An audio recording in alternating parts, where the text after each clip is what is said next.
Meeting of the Amherst Township Trustees called to order. Please stand for the pledge. I pledge allegiance to the flag of the United States of America and to the republic for which it stands, one nation, under God, indivisible, with liberty and justice for all. Lynch? Here? Gehrig? Yes. Kish? Okay, and Chris, I just want to let you know, Trustee Abraham called me before the meeting, and because of a medical condition, will not be here this evening. Okey-dokey. I have it noted. I'm going to start with the Amherst Township meeting minutes from the special trustee meeting on October 13th of 2020. The meeting was called to order at 6:09 p.m. by Chairman Lynch. Roll call: Lynch, Gehrig, Abraham, and Kish all present. Also attending, Jay Innes and R. Cerrone. The pledge to the flag and reading of prior meeting minutes were deferred to the regular meeting. The meeting was called to hold an executive session regarding the following two items.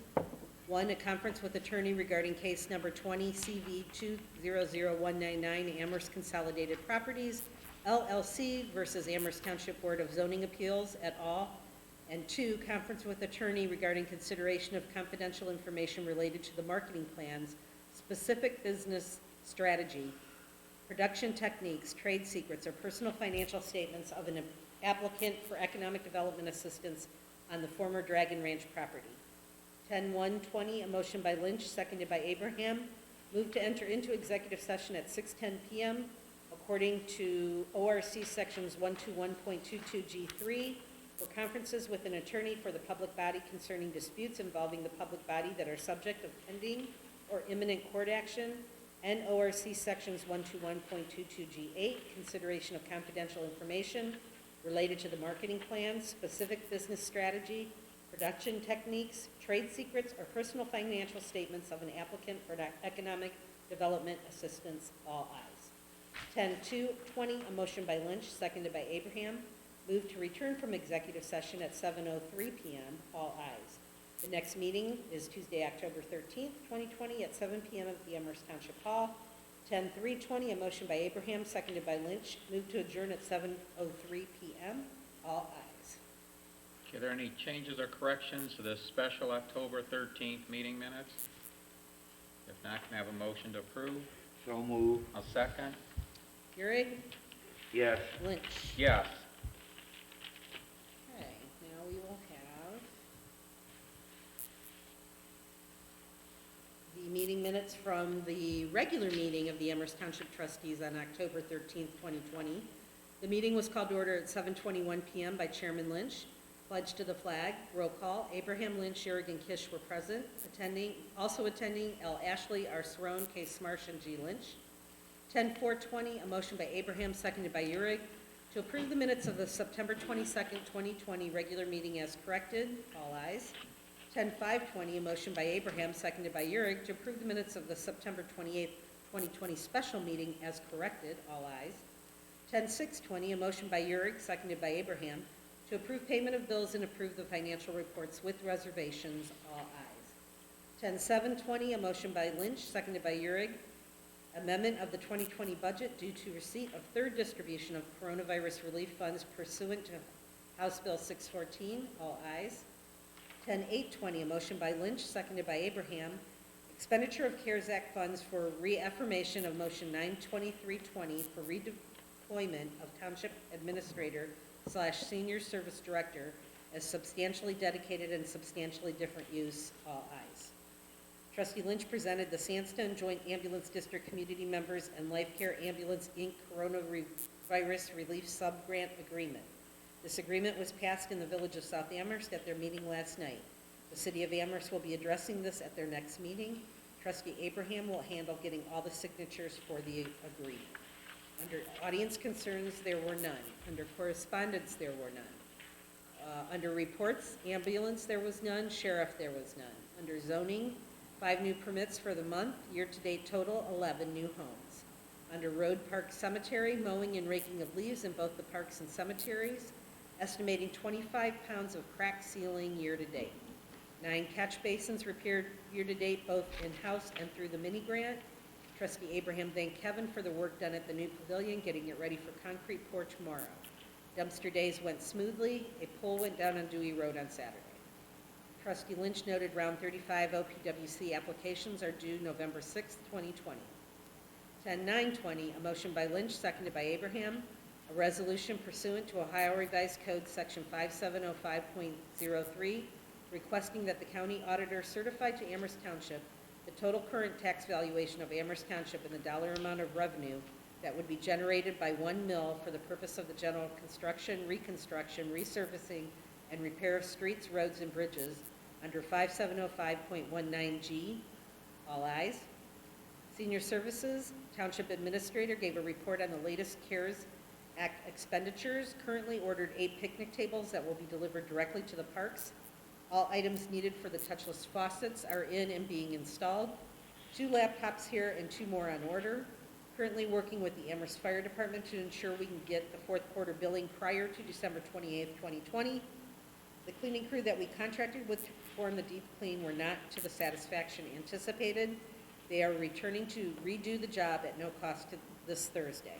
Unfortunately, this is the company that we contracted with to do our cleaning in the interim of Murray Ridge furlough. We have not signed that contract yet and will decide if we are going to pursue, depending on the outcome of the cleaning on Thursday. Under Phase 2-3, the Lorraine County Engineer Office has the field surveying information and will now begin construction drawings.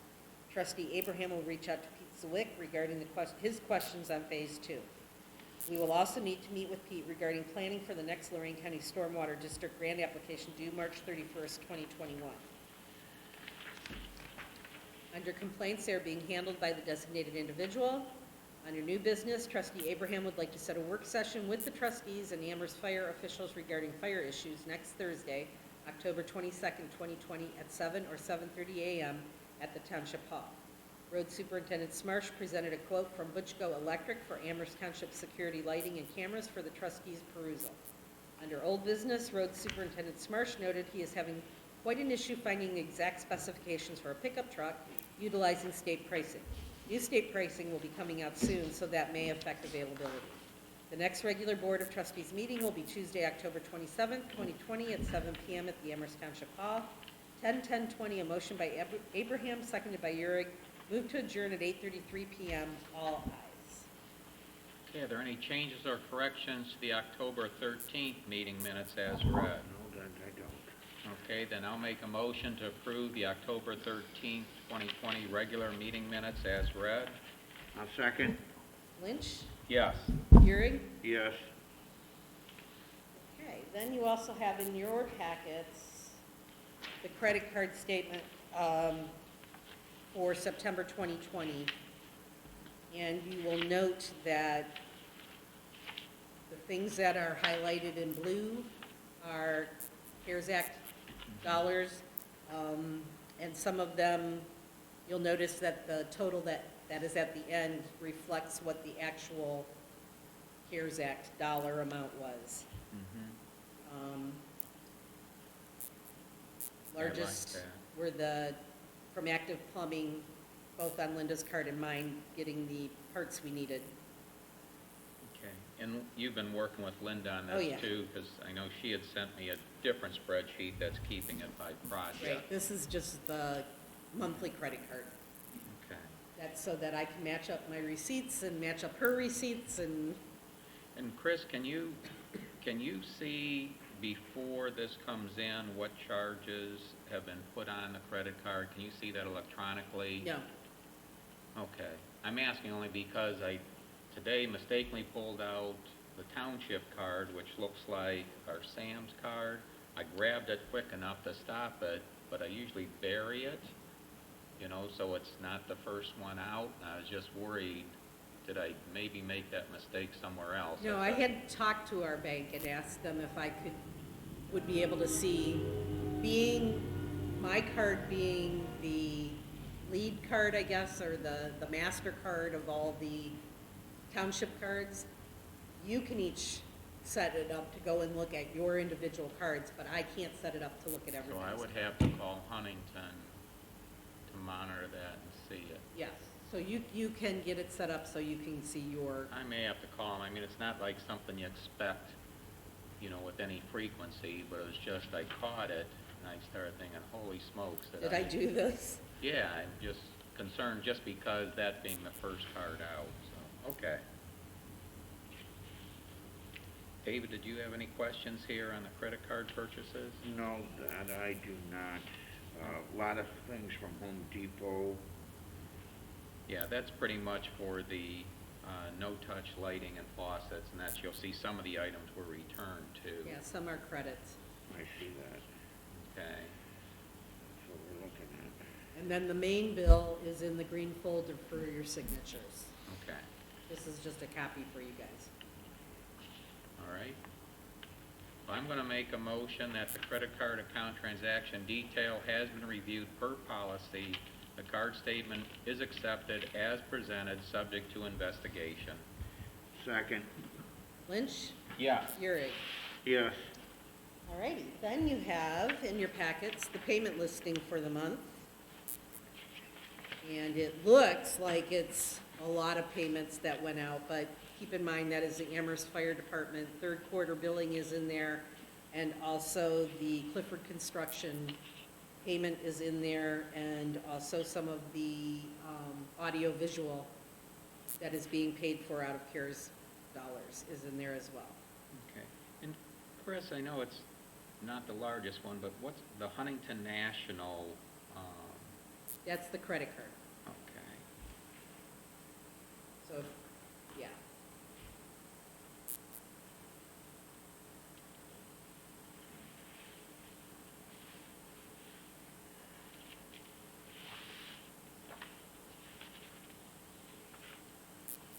And then, your other reports, you've got your cash summary by fund, then the revenue summary, which our year-to-date revenue is $1,560,685,012.12. Say that right. Our expenditures are $1,049,750.39. And I included in your packets, like I said I was going to, the appropriation status by fund with just the CARES Act funds. So that is an additional report that's in your packets, and you will see my final appropriation numbers equal yours. And you can see where we are with expenditures. Some of the money is encumbered, some is not, but as we get further down the road, it'll all be encumbered. Did our gas tax revenue rebound earlier in the year? I want to say it was 11,000 this month off the top of my head. Yes, it was. I think we might have been a little bit higher, but I think it's better than it was.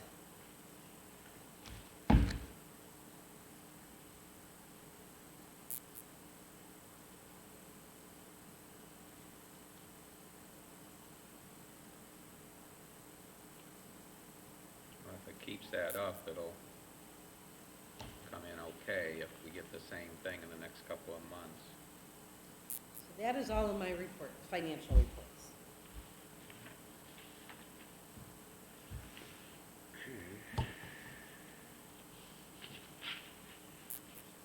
You just, when you mentioned the separate report for CARES, you just meant as far as showing the coronavirus relief fund and the revenue and expenditures, right?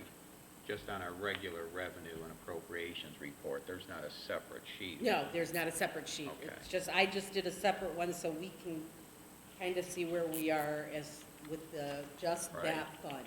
Yeah, that's, I mean, that's gonna be the most difficult thing is keeping that coordinated because you've got, you know, between the credit card expenditures, direct invoices, our own internal labor, you know, it's just difficult. And Yes. you'll see later as we get into the meeting, I put together a spreadsheet trying to capture everything, even in the park for that pavilion. There's still some, I know Kevin, you worked with Linda to come up with an estimate to give her better detail on that, but still an estimate, you haven't completed the work. But you know, you've got a contractor providing materials, the township providing materials, and our own in-house labor, and you're going to need to know that information to charge it appropriately. So, okay, I'm going to make a motion then to pay the bills and approve the financial reports with reservation. I'll second. Lynch? Yes. Euring? Yes. Okay, anything else, Chris? No, not that I have. I think you have one more thing under financials. Yes. Yeah, we'll just move on and handle now what we did. Chris did receive notice from the county auditor in regarding the Budget Commission's determination of the amounts and rates for 2021. So you have in your packet a prepared resolution accepting the amounts and rates as determined by the Budget Commission and authorizing the necessary tax levies and certifying them to the county auditor per revised code section 5705.34 through .35. I'm going to skip the whereases and make the motion that the amounts and rates as determined by the Budget Commission and its certification being the same are hereby accepted. Section 2, that there be and is hereby levied on the tax duplicate of said township the rate of each tax necessary to be levied within and without the 10 mil limitation as follows. And these are pretty much our existing levies, so it would be the half mil for the ambulance that's voted levy outside the 10 mils, and the estimate is that will bring in $63,874. The Road and Bridge Fund voted 1 mil would bring in $123,413, and the Fire and EMS Fund at 1.8 mils would be $198,728. And then as far as the inside millage, the 1 mil for the general fund, it's estimated $152,403, and the 2 mils for road and bridge, $268,474. So a total of the outside millage would be $386,015, and the inside millage $420,879. Section 3, the fiscal officer shall certify a copy of the resolution to the county auditor within the time prescribed by section 5705.34 of the revised code, or at such later date as may be approved by the Department of Taxation of Ohio. The rest is all boilerplate, so that'll be my motion. I will second. Okay, any questions? Okay, roll call then, Chris? Lynch? Yes? Euring? Yes. Thank you. That is 10:15.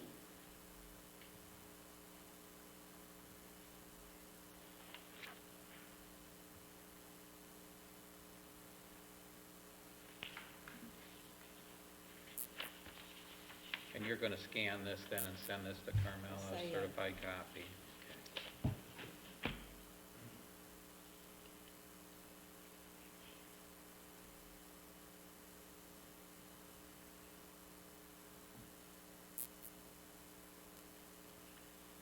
Okay, the next prepared resolution is an expenditure of CARES Act funds for remote monitoring, surveillance, and enforcement of the Township Recycling Center to eliminate personal interaction between the public and the employees during the coronavirus pandemic.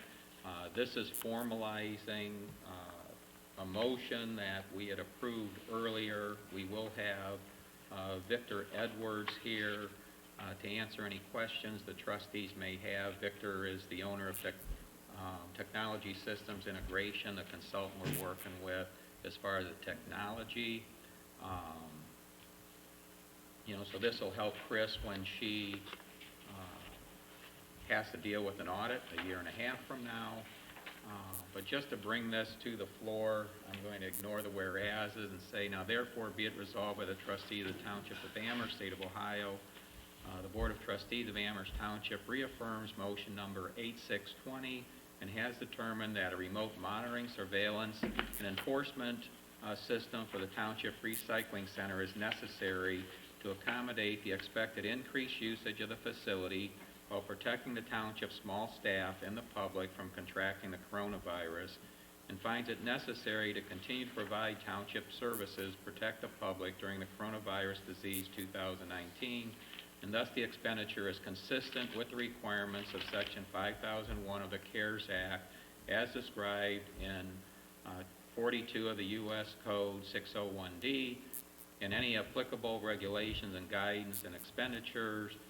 One, I'm not going to read all the detail, but they're necessary expenditures due to COVID. Were not accounted for in the Amherst Township budget, most recently approved on March 27, 2020, and were incurred during the period that begins March 1st, 2020 and ends December 30th, 2020. Section 2, Butchko Electric of Amherst, Ohio, is awarded the contract to install the electrical system necessary for the remote monitoring, surveillance, and enforcement system for the Township Recycling Center at a cost not to exceed $39,798, which is 110% of the quoted price. And Kevin, I only inflated that 10%, just the event if you read through all of their extra stuff, if they run into, rock or any other difficulty along the line. We really don't anticipate that. I did not include the additional pole. I assume you're just going with the 3. Technology Systems Integration of Lorraine, Ohio is awarded the contract to install all surveillance equipment and technology necessary to ensure virtual monitoring and interaction between employees and the public at a cost not to exceed $10,000.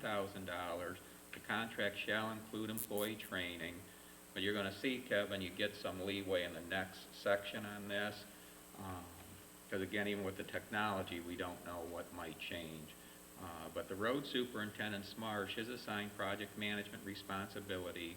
As project manager, Mr. Smarsh shall be responsible for communicating project updates to all elected officials. Township Administrator Linda Ashley and the public shall coordinate schedules and interaction between the various professional services and various contractors that may be awarded project work, shall ensure project documentation is maintained, is authorized to sign any documentation required by the contractors or others, and shall be authorized to approve any change orders of $5,000 or less, provided the total of all change orders does not exceed the total estimated project construction cost by more than 10%. In the event road superintendent Kevin Smarsh is not available, Township Administrator Linda Ashley is authorized to sign any documentation required by the contractors or others.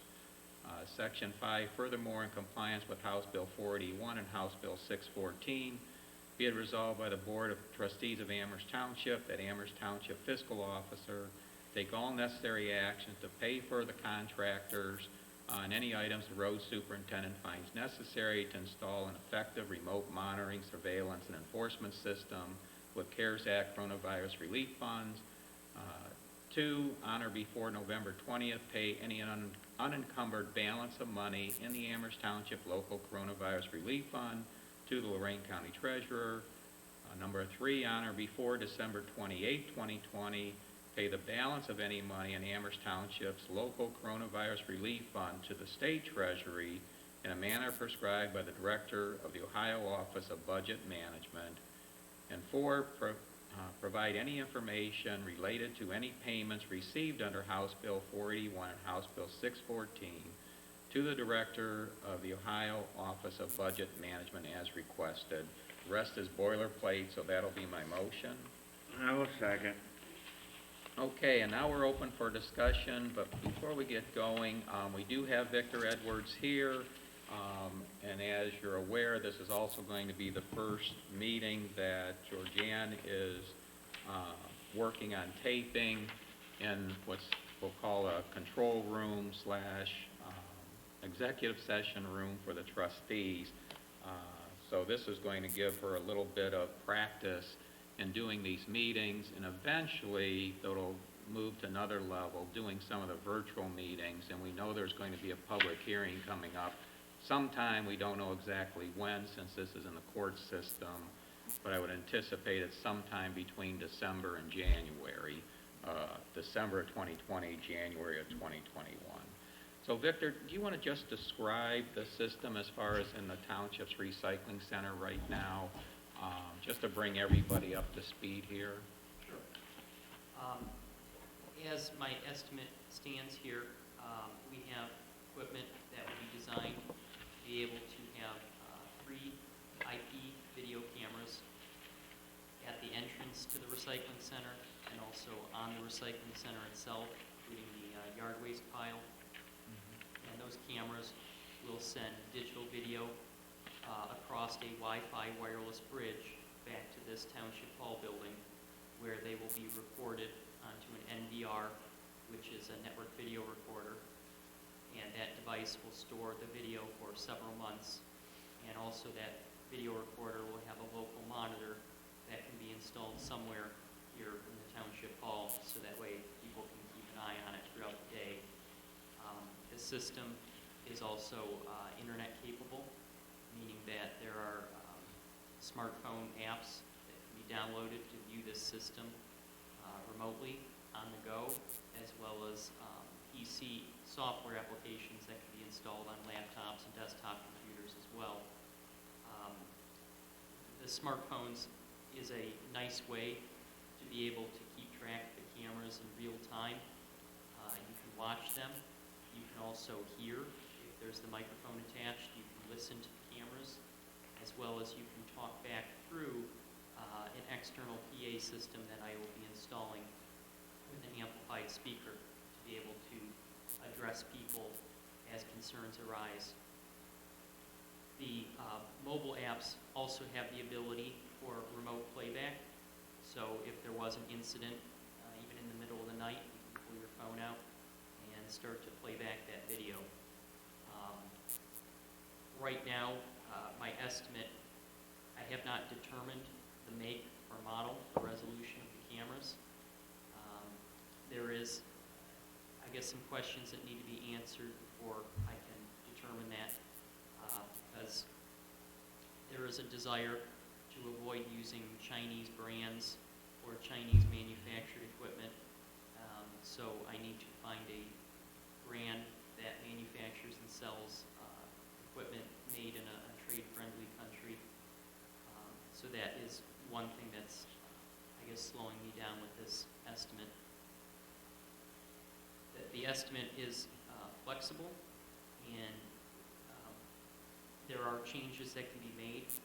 I try to account for all of the costs and equipment that I anticipate will be needed, but as we all know, things can change, and as needs arise, there is things that could be added to it. For instance, right now this system has a 16-channel recorder that can be downscaled from 4-channel, 8-channel, 32-channel, whatever you think would fit the needs of the current project or the future. Okay, but really the way the NVR is, then we could in the future add cameras here on this side of Overland Road, and that way it's already expandable versus skinning it down to something less, and we're kind of stuck. Yeah, that is correct. The way the video recorders work is that additional channels don't cost a whole lot more to go from 8 to a 16, and that's why I provided the quote with that number. I could see in the future the desire to have 13 additional cameras on this side of the road, and that would cover your property, the garage, the hall, for vandalism, liability, theft. That system is all network-based, so those cameras are IP-based cameras, and they have a high degree of flexibility in the fact that they don't have to be physically cabled back to the recorder. Okay, and then you talked about the potential with the mobile app. I assume that's a low cost, getting that app loaded up on your phone. I can't say for certain right now. The systems I have experience with, there is no cost. And you can just go to the App Store and download those. And there's just a small setup that you would have to go through in order to properly connect your phone to the system. Obviously, it has security in place and passwords and usernames that have to be configured. Okay, and you mentioned through that app you can do a playback of what was recorded. How do you search, like, if I wanted to pick something out? Well, let me back up. How much recording did you say it had for how much time? The recording time, typically the cameras are used with a motion detection feature. Mhm. So the cameras will record only when they detect a certain threshold of motion. Give a date and time stamp, though? Absolutely. So if I want to play back and see something, can I pick a date and time and search through that and Yes. look at it? So to answer your first question, the cameras with 3 of them and a 4 terabyte hard drive, you would probably get about 2 months worth. Now, as you add more cameras, it will chew up the hard drive space faster, and that would then give you less history to view. But to answer your second question, the software app, either on the smartphone or the computer, or even the NVR interface itself, has essentially a calendar, and you would go to the date that you want to see, and then you would select the start time and the end time, and also the channel number, that the actual camera name that you want to see, and you can view that across the timeline and drag back and forth to scan the timeline. Okay, and as far as those that would have access to that, do we control that access? Let me phrase it a different way. Can we have law enforcement tapped into it too? Certainly anything is possible. This system uses a username and a password, and so you would normally have an administrator account which is used to configure the system, but you can also create additional user accounts with different credentials, and so you can delegate or distribute the credentials as you see fit. Okay. You can also revoke credentials if there becomes a problem.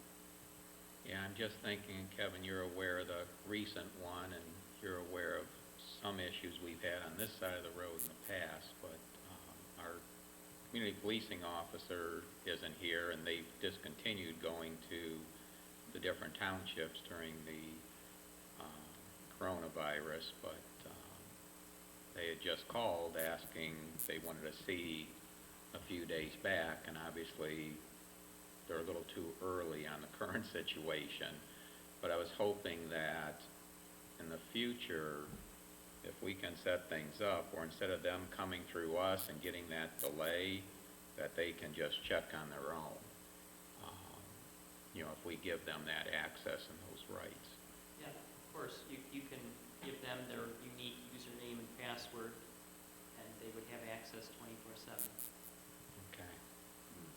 And then as far as the sound system and communicating with people, as far as distance, like, you know, hey sir, you there in the, you know, blue town and country, you've just dropped off, you know, prohibited material, please pick it up. And is that going to project loud enough so that they'll hear it, say, if they're 100 feet away? Yeah, I would think so. There'll be a power amplified speaker near the top of the pole, and it would be like a bullhorn, so you should be able to hear that for quite a ways. Okay. Now, there'll be a microphone that'll probably locate closer to the bottom of the pole to avoid feedback. So you will be able to hear and also listen. Mm-hmm. And that's the thing, how close would they have to be to that microphone? I mean, it's like at the service station, you got to be right there. I mean, you can hear when they're talking to you. I mean, everybody hears. Yeah. But you've got to be right near the microphone to talk back to them. Yeah, it definitely, the microphone would have less of a pickup than the speaker would be able to put out as far as the distance. So, you know, people could easily hear it 100, 150 feet away, but in order to talk back through the microphone, they would have to be maybe 20 feet, 25 feet. Well, and the person that's talking with them can direct them to it. This is true. So if Okay. you're close to the camera, people could hear what you're saying. Right now, the plan is that we have one telephone pole near the yard waste pile. But they'll pick up sound. What you're telling me, if you're within 20 feet, you pick up sound. Correct, yes. So don't say anything you don't want heard. Okay. It's bugged then. All right. Well, what happens if the internet goes down? This system is network-based, but it is not internet-dependent.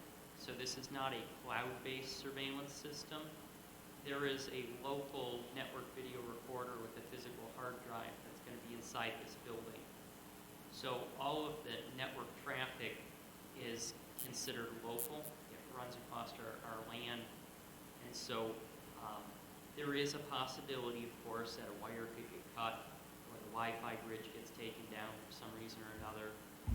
But if the internet service provider goes out, it will not affect the surveillance inside the building. Okay. Now, anybody with a mobile app outside won't be able to view it on their Excellent. phone, but that video will still be recorded and archived onto the hard drive. Any battery backup or any supply backup when the electric goes out? It's a good question. I do not currently have any battery backup in this estimate. Can you at least look at that, Victor, so we Absolutely. have an estimate? Yes, sir. Don't we have a backup generator? That generator here is to power everything within this facility here, but I assume you're picking up power from this pole, which isn't going through this generator. Correct. There's a new meter being installed across the street, and everything behind that new meter is separate from this generator. Okay, so if we have backup supply, we're covered there. Because I think that, as David mentioned, the internet, you've covered that since this is network-based. We probably have a higher probability of losing electrical power, than we do losing the internet. Now, the generator is very nice to have, but it'll probably take about 10 to 15 seconds for that to come online.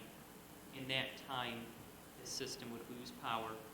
It will automatically reboot, but it might take 2 minutes for it to come back on. Yeah, versus having a backup supply that's right with it, that So- might give us a few hours. In online UPS, it comes in different sizes, and the more wattage you have, the less time you have. But that is a possibility for both instances. If you want it on this side of the road, just to keep the NVR running before the generator kicks on, or if you want it over there, we can put it inside of a metal enclosure, and it would keep the Wi-Fi transmitters and also the cameras running during a power outage. Yeah, I think what we'll do is go by your recommendation, talk with Kevin, obviously cost dependent when we see it. Intuitively you would think we definitely would need something over there. Over here, we'll have a little blackout period, but eventually things come back online. Over there, we lose power, we're off until the electrical system is restored without any backup. There is also a concern of intentional blackout. Right. If somebody was smart enough and they know where the main transfer switch is, they could shut all the power off and there goes the cameras. Mm-hmm. Right. Well, I assume that's all locked up anyway. It's a Oh. consideration we should Yeah, discuss. they've got to bring in portable cutters and, go through it, so it has to be somebody that's really after it, and boy, if you're that ingenious, I hope you can get a job. Okay, there any other questions, David? No, not right now. Okay. I guess there's one last thing I'd like to just tell you regarding the project. We installed 3 poles, and there's one near the entrance where the gate is, and that will have one camera mounted on it with a zoom lens that will be able to zoom in on the driveway, which I would consider a choke point in order to capture license plates coming and Right. going. There are 2 cameras that would be mounted on the 3rd pole nearest the recycling center, the yard waste pile, and that would capture a wide angle view of that whole area. And then they're also be another camera with zoom capability that will view mostly just the pile in order to have a better clarity on what individuals are leaving behind.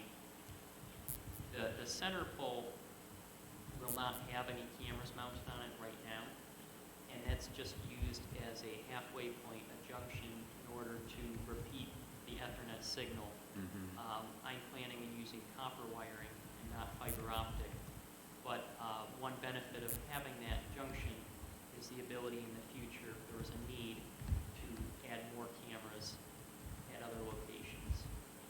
Okay. Sounds like, Kevin, you and Victor have worked this out pretty good. We obviously need that choke point because you need to capture the license plate. And, that way you've got them. And then the wide angle will let us know if they're putting appropriate items. And I assume that during the day it's predominantly going to be at Linda's desktop. Yours is just a matter of looking on the phone. And many times it's going to be after the fact, Victor, that we're telling people, but word will get out.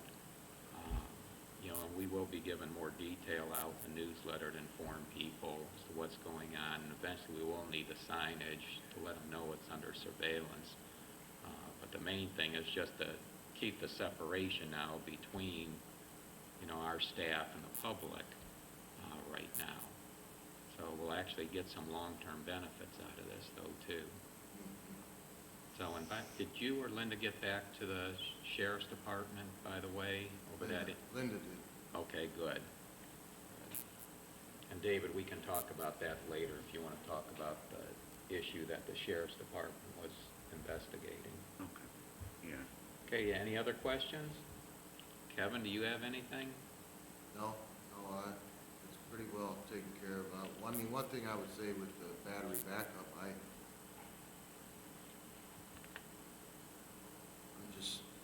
I don't know if we need to spend a whole lot of time or effort, money with the battery backup, considering the time that I've been here, that when the power does go out, it's not out that long anyway. And I really feel with the yard waste situation as it is, I think as time goes on, any of the violators, if I may say, I think that's all going to go away once they know the cameras are there. Now, seeing the situation that the sheriff could have used the cameras in the time, if the power goes out, the sheriff's wanted the camera at the same time, I think that's probably slim to none, but it definitely needs to be looked into. I just don't think we need to go. It'll be cost dependent. We'll see. It's, Right. Previous life, I worked in a group that did telecommunications. A lot of it was all the backup supplies and all the rectifiers and everything we needed, especially coming on with new cellular systems. And back then, I don't think we ever could have anticipated there'd be so many cell phones being used. But we made sure everything, not only was it backed up, there was redundancy to the backup. Because obviously communication is pretty darn important. So we'll just see what Victor comes up with. Yep. We know, and David, just so you're aware, this estimate he gave was a rough estimate because we were pushing to get something so we could more formalize this so it doesn't go too late. Butchko's already started. Hopefully they get moving along quickly so Victor can get out there before the weather gets real bad. And everyone knows this has to be completed, hopefully even prior to December, so that Chris can make sure that the expenditure is done on time in compliance with the coronavirus relief fund requirements. Okay. All right, if there's nothing else then, roll call, Chris. Okay, Lynch, Yes, Urick, Yes. and that's 16. that is 16.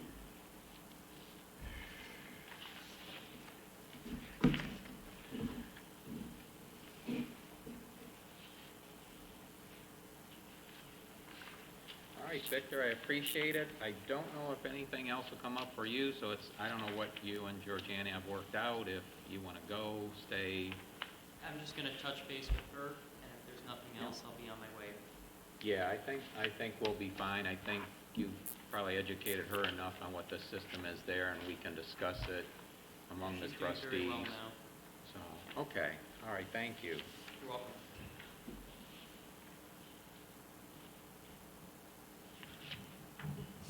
Okay, and two other items. David, this had come up in the minutes from the last meeting, but I'm not sure, was Amherst, City of Amherst having their meeting yesterday, or is it next Monday? Well, in any event, I know that the subcontract with Life Care Ambulance and the Sandstone Joint Ambulance District members, being Amherst Township, the City of Amherst, and the Village of South Amherst, is moving along. As reported before, South Amherst has already approved it.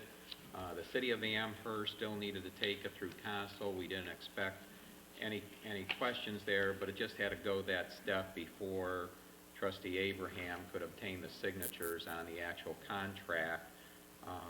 I don't know what type of communication he's had with Life Care, but I'm going to be up to Life Care to take the risk. I think the risk is negligible if they can make the purchases going forward, the biggest single item being the new Lucas device, so that there's definitely one in each ambulance now, plus the fire department one. So now we'll be fully covered regardless of who shows up first and what vehicle shows up. And then the next highest expenditure is all of the additional masks that they wanted to order. But then he'll get that through, and hopefully we can talk with him in the next couple of days and find out where things are. We will have, and we'll cover this again later, a special meeting Thursday morning at 7 a.m., which the Amherst mayor's to be at, so he can even possibly fill us in there if we don't already have the information. I did want to mention on you have the CARES Act Coronavirus Relief Fund expenditure planning sheet here, and we are still showing more expenditures and we have funds coming in. We're already aware of how we're going to, that's deliberate, knowing that we will use funds out of the Fire and EMS fund as needed, but we just want to make sure everything was encumbered. But a couple of changes here. One, item 7, which shows all the video equipment and digital storage. Towards the bottom of that section, there's the one where Linda has some information about the laptops that are available so that people can work from home and still be networked in to work on any documents they have here, even that might just be resident on their computer, that's not on the cloud. That may get separated just to keep, whether that becomes a 22nd item or becomes 7A, just because those are really two separate items. The one's dealing with being able to do the virtual meetings, the other is for employees to be able to work at home in the event. One, they'll be doing that anyway now since they'll have the ability, but we know we may be forced into that. If you go to, let me find it.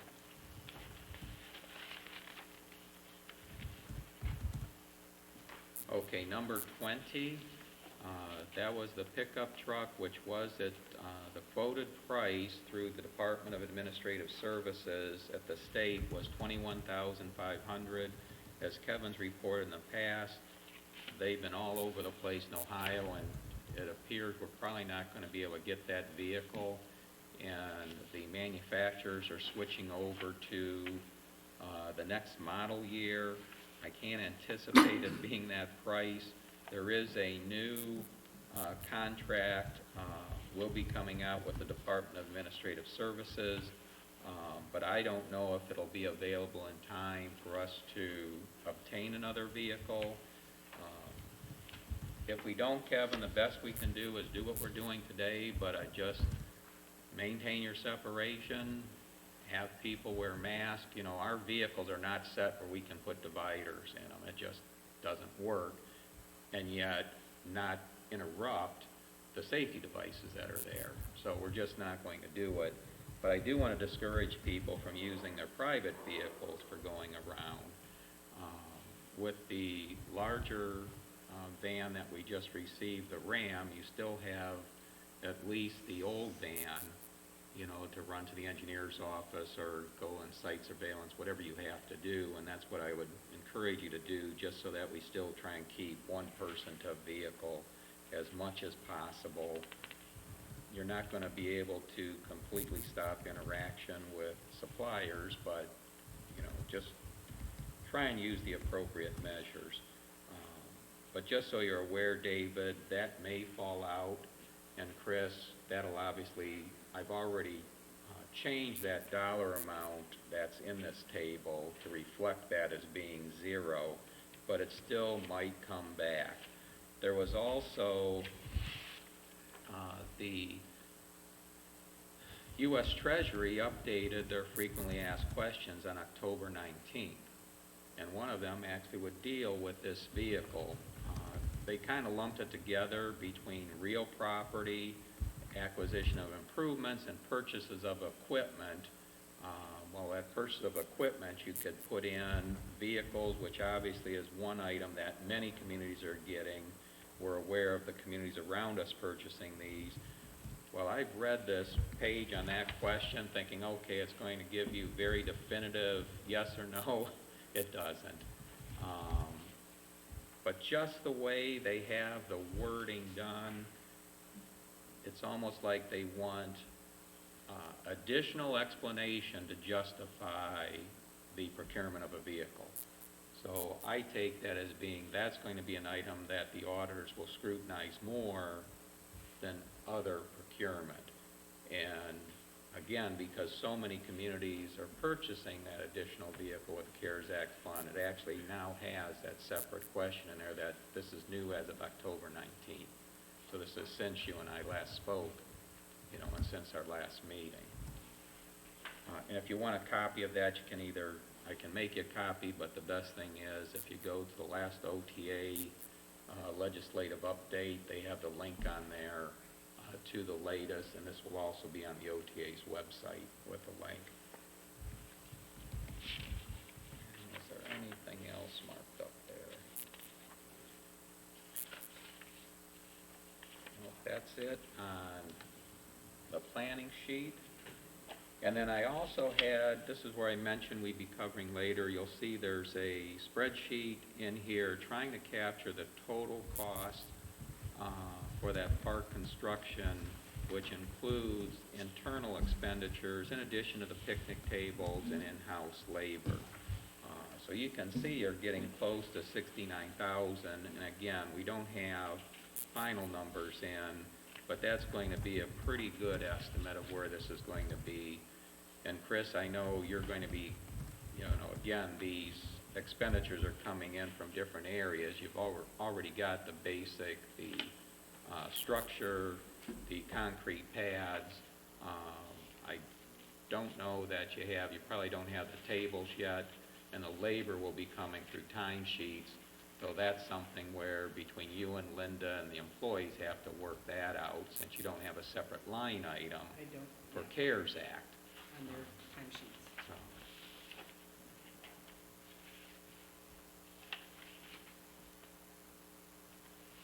So, okay, and with that, I see, Colin, you're the only one here tonight. Did you have anything to bring up? Okay. Correspondence, David? I have nothing to bring forward at this time. Okay. And I've already covered anything that I had for correspondence with the resolutions and the Treasury update. Reports, zoning, Remy?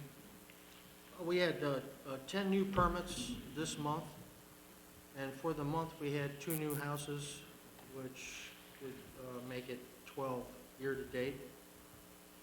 The zoning commission was going to be meeting on November the 3rd, and there will be a design review for Haynes Automotive. He's putting an addition on his automotive shop, which is directly across from the entrance to the Lorraine County Speedway.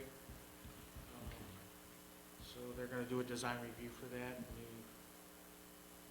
So that's coming up, Okay. Remy, what was the date? I'm sorry. What was the date? November 3rd. November the 3rd, Here at, here at 6:30. thank you.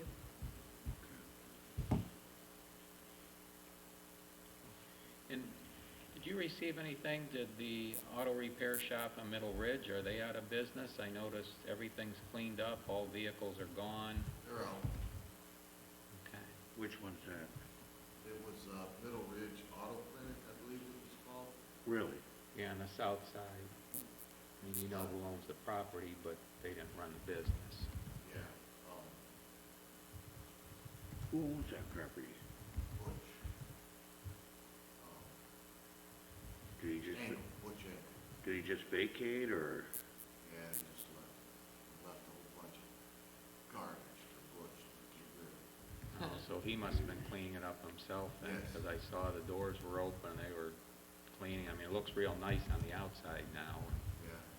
He did, and he cleaned up all the jet, you know, he got the right people to come in to take away. The guy left all kinds of oil filters, hundreds of tires. So he got the right people to come in, had to pay big money to get his place cleaned up. And that's, that place is a conditional use as well. Okay. Do you have any idea what's gonna happen there, or? I don't know, Well, guy just left. okay, any other questions for Remy? All right, thanks, Remy. Okay, roads, parks, and cemetery, Kevin? The parks and cemeteries, we've, been leaf picking up. The pavilion has been completed in the park except for the work that we are going to do with spreading the topsoil and, grass seeding. We've been on the roads, we've been tree trimming, all roadsides. We're probably 75% of the way done. We still got Dewey Road to do, which is a lot. I called in Barnes to check the pile out for grinding. He's supposed to come today or tomorrow to give me that estimate and get us on the schedule for the end of November. Now, I had a call, an individual with the last name Mauer of some kind, and I spoke to him about a year ago, and he was inquiring about the grinding. I'll give you his number. You can check with him and see if he'd give you a cost. But I would just forward that information to you. Absolutely. Another person to talk to, see what he can do for us, and see what price he could give us, and go from there. But once again, we need to get that done and paid by the 15th of December, so Okay. that's... Yeah, well, when I talk to Bob, I will tell him to make sure that it's at least by the end of November. Yeah, so we got the bill, so Chris can pay it. Once Chris pays it, then I can have it filed by the 15th so we can get our money back. Okay, Our grant has to be complete by that time. okay. The OPWC application was turned in today to the Lorraine County engineers. We finished that up. And we've just been on maintenance projects, hoses on the trucks, and we're putting filters on both the gas tank and the fuel tank. That's out in the yard. And that's it.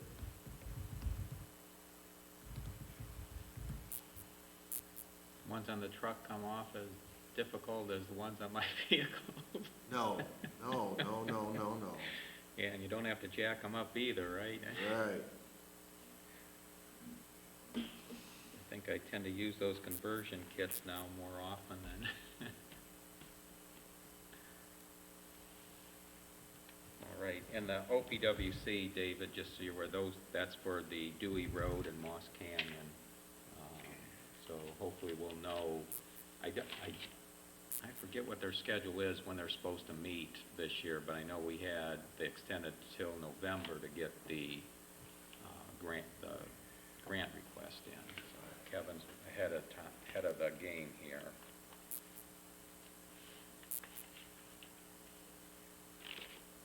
Okay, as far as the Lorco report, I have nothing new to mention. Lorco. I missed the phase two. Oh, yeah, and then the phase two, I've received nothing new from Pete Zawick in regards to putting together the bid specification for phase three of Engel Road, which obviously I was hoping to have that so we can schedule our next meeting, see where that's at, where the costs, how the costs are going to be, so we can then move on to the next job, which is going to probably be the Batten House ditch. And on that one, Kevin, we're probably going to have to direct Pete and Chris, listen up here, that this is what we can afford to contribute. Now you decide what the size of that is in terms of what we can attack, which will then tell us what property owners we need to contact. I don't want to be running down, getting all the property owners on that, knowing that that'll be multiple years down the road and so much can change. So let's just go with what we know. And we don't know with some of this, there's the backland that is predominantly agricultural. If somebody else is in there with the development, you'll have them help with the cost instead of using taxpayer dollars. I mean, they pretty much have to anyway. So hopefully, Pete gets this information together and we can sit down and start planning for that, because it's due in March.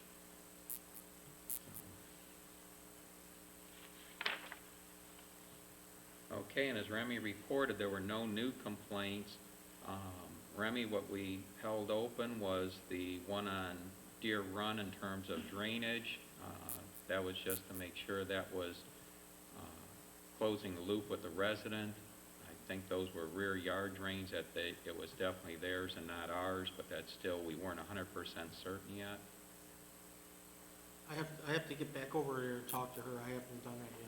Okay, and then that property maintenance one on Juniper. That gentleman came in and got a permit for a shed, and he's in the process of putting all that stuff inside that shed. Okay. So you want me to hold this open till the shed's up? I think so, because I haven't really gone by there to take a look myself to see if he's actually followed through. Okay. I understand the shed is there, though. I did get a gentleman. It's a portable one then? It wasn't it's a portable shed then? It Yeah, wasn't a yeah. construct on premise? Okay. All right, any other questions for Remy? Okay, David, as far as the other items on the report, if you look at the items that are your responsibility, is there anything that needs to be covered today? No, about the only thing was the grinding of the yard waste, so. Okay.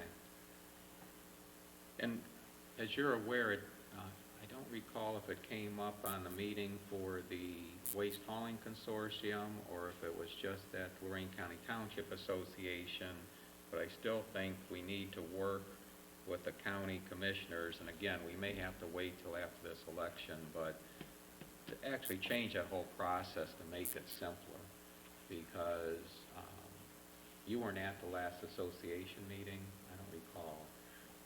I don't Virtual think- meeting, Pardon? virtual meeting? No, it was actually in person this time. Okay. But even I heard from the other townships the same thing, as far as this just being made way too cumbersome. And simple thing to look at is how the CARES Act funding, boy, this is a lot easier than dealing with a simple grant.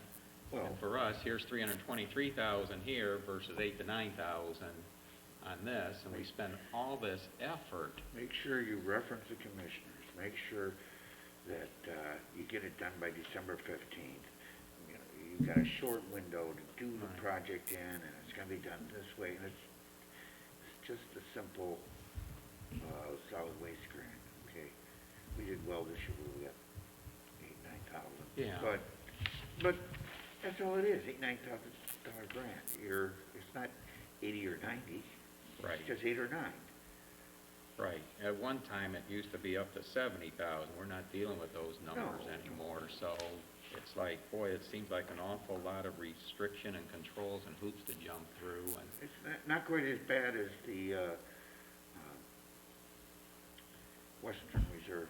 Yes, That we yeah. used to do for the senior services for the Right. Meals on Wheels. But there, that's a perfect example. We stopped applying for the grant because the cost of the administration applying was coming up to about the same amount of the grant, so why even bother? You know, so, okay, well, just so you're aware of it, it's something that I know I'm going to stay on with the association, hopefully that we get between them, and then I'm hoping we can partner with the Mayors and Managers Association. But I want to talk with the commissioners first to see if they understand how this can be made easier. If they agree to it, there's no need to get the others involved. But if they don't, then we're going to have to try and influence their decision by getting all the communities together, and hopefully they have agreement. Hey, you know, this is pretty cumbersome to go through this for the little bit of money that's coming back.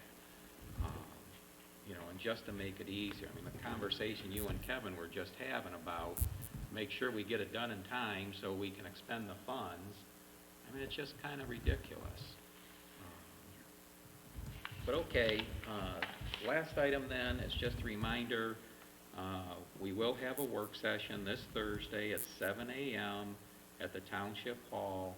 I've got the documents here to post it in the copies. But this is going to be dealing with the occupancy permits based on fire inspection and how they interrelate with the commercial building officials. So the fire prevention officer, mayor of the city of Amherst, Dave McCartney, their building official, will be present, the trustees. Chris will be here, but she'll be coming in late. The mayor will actually have to leave early. So Chris may not see the mayor, but I think with all those parties, we can start working things out just to make sure we get this process defined completely and avoid some of the difficulties we've experienced in the past. I will have a need for an executive session just dealing with personnel. There will be no decision coming out after that. But Colin, do you have anything else? Okay, anyone else? Okay, well with that, I'm going to make a motion that we enter into executive session at 8:16 p.m. I'll second.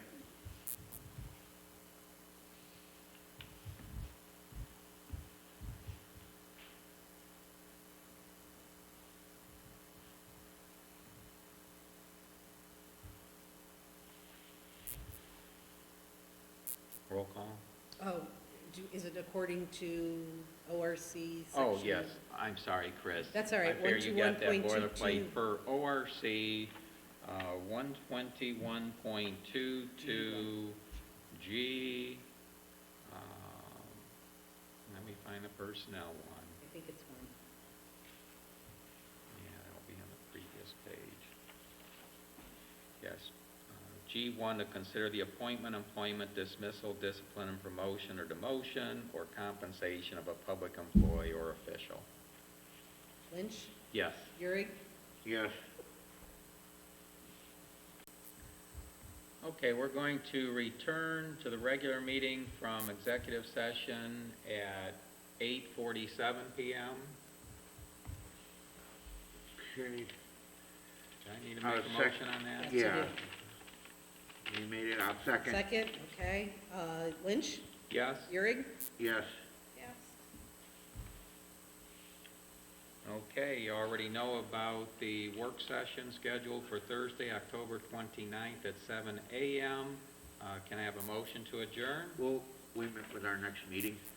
Our next meeting will be on Tuesday, November 10th. 2 weeks from today. Mhm. Wow. Okay. Nothing else. I'll make a motion to adjourn if we have nothing else. I'll second. Euring, Yes. Lynch, Yes.